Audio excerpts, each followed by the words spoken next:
राजस्थान की विभिन्न प्रतियोगी परीक्षाओं की तैयारी कर रहे विद्यार्थियों के लिए एक बहुत ही इंपॉर्टेंट और महत्ती जानकारी, इतनी इंपॉर्टेंट कि आप लोग कहीं ना कहीं अपनी रणनीतियों को बदलने वाले हो, कहीं ना कहीं अपनी प्लानिंग्स जो है अपनी तैयारी से रिलेटेड उनको आप बदलने वाले हो। तो चलो मैं आपको बताता हूं कि आज आपका 18 तारीख को यानी कि आज 18 मार्च को एक ऐसी न्यूज आई है जहां पर आप लोग जो समान पात्रता परीक्षा यानी सीईटी जिसके थ्रू आप राजस्थान की विभिन्न प्रतियोगी परीक्षाओं का सपना संजोए हुए हो, उसके बारे में एक बहुत ही इंपॉर्टेंट जानकारी है।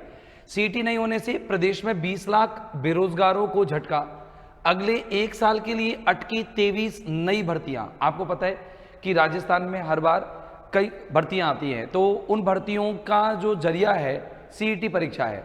और आपको पता है पिछली बारी जो सीईटी है 2024 वाली जो लगी थी, जो 3 साल के लिए वैध कर रखी थी, उस भर्ती परीक्षा की जो वैलिडिटी है वो फरवरी 2026 में खत्म हो गई है। यानी कि अब बच्चे सब वो हैं जिन्हें सीईटी का ही इंतजार है, यानी कि जो सिलेक्ट हो गए वो हो गए, जो नहीं हुए वो सीईटी का इंतजार कर रहे हैं। किसका इंतजार कर रहे हैं? सीईटी का। तो चलो उनके लिए क्या खास खबर है वो जानते हैं। प्रदेश में समान पात्रता परीक्षा नहीं हो पा रही है। आपको पता है कि 2024 वाले जो पेपर है उसके बाद में कोई पेपर नहीं हुआ है, भर्तियां शुरू नहीं हो पाई है। इससे प्रदेश के 20 लाख से अधिक युवा परेशान हैं, सीईटी का इंतजार कर रहे हैं। सीईटी जब भी होगी तब ये परीक्षा दे पाएंगे बेचारे, और उसके बाद अपनी मेन परीक्षाएं जो 23 भर्तियां हैं अलग अलग प्रकार की, कोई पुलिस की है, कोई एलडीसी की है, तो कोई सुपरवाइजर वाली है, प्लाटून कमांडर वाली है, उन सभी भर्तियों को अभी तक वो कोई फायदा भी नहीं होगा अगर उनको जारी किया जाए। अब जैसे ये वाली एलडीसी की भर्ती है जो अभी हो रही है जुलाई के महीने में, उसकी तो वैधता फिक्स थी कि भाई फॉर्म पहले भरवा लिए, तो जिनकी 2026 फरवरी में जो सीईटी की वैधता खत्म हो रही थी, उन लोगों ने 2024 में जिन्होंने सीईटी की हुई है उन लोगों को तो यहाँ पर एलडीसी में अलाउ कर दिया गया, लेकिन नए लोगों को कोई मौका नहीं मिला, नए लोगों को कोई मौका नहीं मिला। अब यहाँ पर यह है कि सीईटी नहीं होने से सरकार द्वारा जारी कैलेंडर भी गड़बड़ा जाएगा, एग्जाम्स आगे करनी पड़ेगी। और आपको पता है सीईटी भर्ती परीक्षा को अगर एक बार जारी किया जाए तो इस पूरी प्रोसेस में लगभग 8 से 9 महीने लग जाते हैं।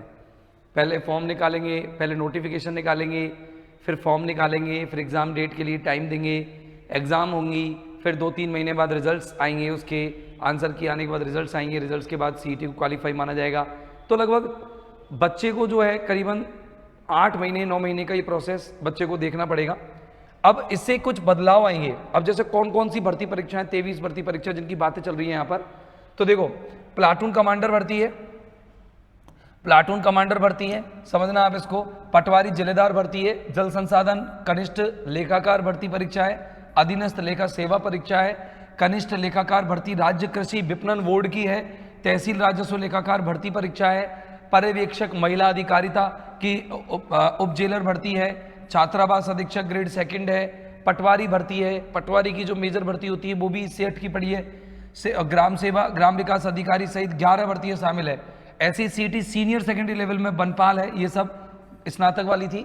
अब सीनियर सेकेंडरी में बनपाल, छात्रावास अधीक्षक, लिपिक ग्रेड 2, कनिष्ठ सहायक, जमादार ग्रेड 2, कांस्टेबल, कनिष्ठ सहायक सहित 12 भर्तियां इसमें हैं। तो 11 और 12 यानी 23 भर्तियां कुल अटकी पड़ी है सीईटी की परीक्षा ना होने की वजह से।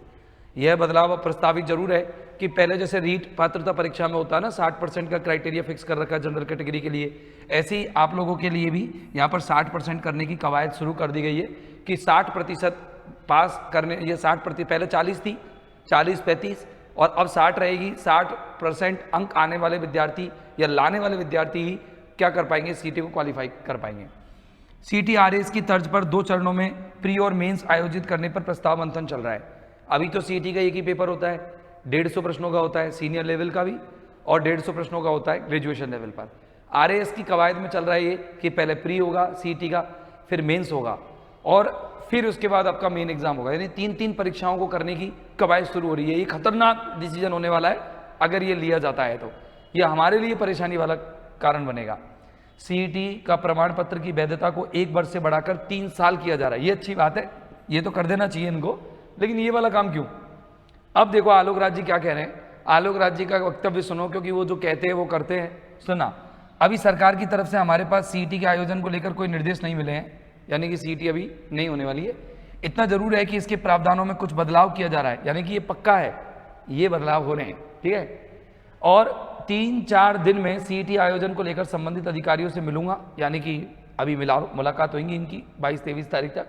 सीईटी नहीं हुई तो इसमें शामिल भर्तियों में से 1 से 1.5 साल तक की देरी हो सकती है। यानी कि अब आपके पास समय है, आप आराम से पटवारी भर्ती परीक्षा की तैयारी करो, आप आराम से एलडीसी की तैयारी करो, प्लाटून कमांडर, कांस्टेबल वगैरह सब की तैयारी के लिए अब आपके पास 1 से 1.5 साल है, आप करते रहो, बढ़िया तैयारियां करो। उम्मीद है कि आपको मेरे द्वारा दी गई जानकारी समझने में आ गई होगी। पहचान आप पहचान गए होंगे आप कि क्या करना है आपको।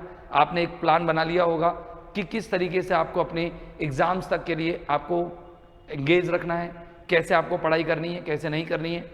उम्मीद है, और इसके लिए गाइडेंस वीडियो में आगे भी लेकर के आऊँगा। और इसी के साथ धन्यवाद।